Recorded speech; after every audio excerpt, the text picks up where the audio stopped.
everyone, I am back with Jacob and Greg. Greg, right? Yes. And they are here for the very first time at HeroesCon. I got to meet them yesterday and talk to them about their ash can, the state of nowhere. And I'm super excited to have them on the show because it's their first time, and let's rip the Band-Aid and let's get right to it. So you are the writer. He's the writer. He's the writer. Yeah. Artist. Yeah. Like I said, I just met them, still trying to get everything together. So how did you guys come together, and then how did you guys come up with this concept? Yeah, so we met each other in college, and we kind of, through the years, we're talking about like making a comic book together, and then 4 years ago we started creating the concept for the State of Nowhere, and then kind of been working on it ever since. And then this is our first con with our ash can, our first release. So how do you guys feel now that you guys have gotten into day 2 of the con? Like, is it something that you're like, yes, we definitely want to do this again? Or is it like, ooh, let's reel it back a little bit and just work our way back up again? How are you feeling about it? We're loving it. We'll for sure be back. We're meeting so many artists that we've looked up to over the years, and just loving the whole experience. Yeah. Lots of artists supporting artists, which is such a cool thing. It's been a really exciting thing, just like getting to know everyone else and seeing other people's works and other small people's comics. And it's like just underdogs supporting each other, and I feel like that's kind of what this con's about. Well, it is actually, and that's pretty cool. I love the fact that you guys are getting to network and leave the table one at a time and just get to see what else is out there and stuff like that. So how excited were you guys when you got to hold physically the book or the ash can itself? Sure. Super excited. Yeah, it was pretty unbelievable. Yeah, pretty unbelievable. Yeah. Now, you guys told me about the grind last night or yesterday about how you guys were like at the point where you weren't sleeping just to try to get it going. Is that something, looking back, like you were like, no, it had to get done that way? Or is it something that if you were to suggest it to somebody else, you'd be like, no, go to sleep? I don't know. Sometimes when you like love something, you kind of have to like do crazy things to get it done. So I feel like we had to. And no judgment, because everybody knows I have done crazy things myself to try to get things going and try to get things out there and perfect. So tell us a little bit about the State of Nowhere. So the State of Nowhere is about a character named Gabriel who comes back into Earth after being gone for 100 years.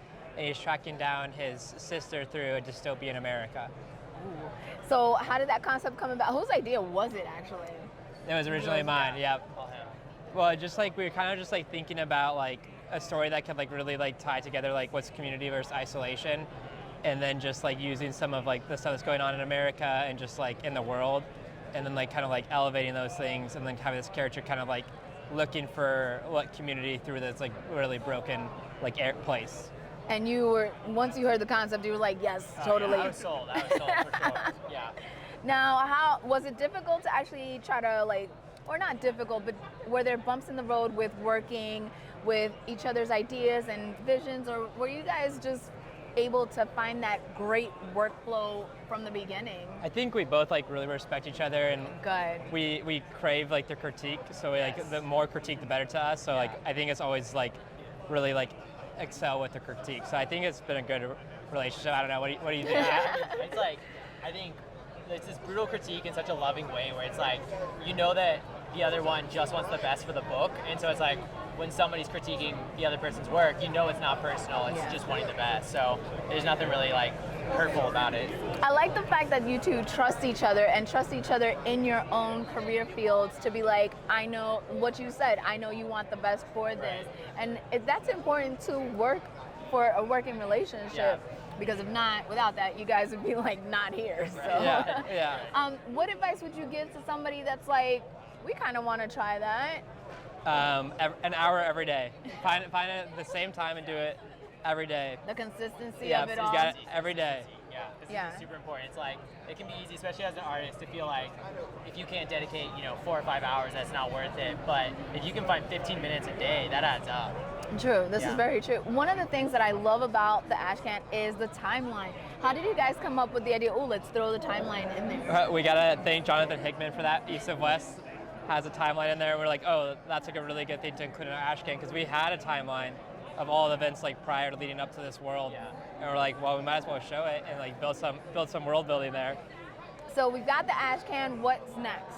November 1st. November 1st next. You heard it. Yep, I love an exclusive. Let's go, November 1st. Yeah. We're kickstarting it. Yep, kickstarting it. I'll let Greg talk more about all that stuff. Yeah, so I mean, we're trying to get through HeroesCon a little bit, but then after we get through this, we're gonna get a Kickstarter up on our website, up on thestateofnowhere.com. You can follow our social media, @odschool_studios, and keep up with what's going on. Yeah, we're just gonna get back to it after HeroesCon's over. That's so exciting. So have you found like a rejuvenation with HeroesCon, especially getting to talk to people who are not only where you guys are now, but they were there before, now they're at a different level? Yeah, I mean, definitely gives us a little more courage and like want to pursue it even more than we already have. Yeah, it gets us hyped on it for sure. Has there been a highlight so far? Meeting Wes Craig from Deadly Class was a pretty cool one for me. Big fan of that series. Yeah. Yeah, I don't know. I feel like probably meeting like, I feel like I could just run through the list of heroes I've met. I mean, like Becky Cloonan, Tula Lote, Logan Ferber, like, man, it's been amazing. And isn't it great that everybody's like just so nice and welcoming and inviting, so nice. right? Everybody's been so kind and so encouraging, and it's like, it's been in such like a specific way too. It's not like you can tell when somebody's just like being nice. Yeah, like, yeah. It's cool. It's like they give me really like specific feedback, which is helpful. Oh, you know? that's good. Yeah. Oh, I'm so glad for you guys. So like I said, I met them yesterday, instantly fell in love, was walking them around like they're my own kids. Like, look what they did, you know what I'm saying? If you guys are interested in supporting the State of Nowhere, how can they do that? thestateofnowhere.com. You heard it here, links in the description. See you guys in a little bit. Thank you guys. Thank you. Yeah. Thank you.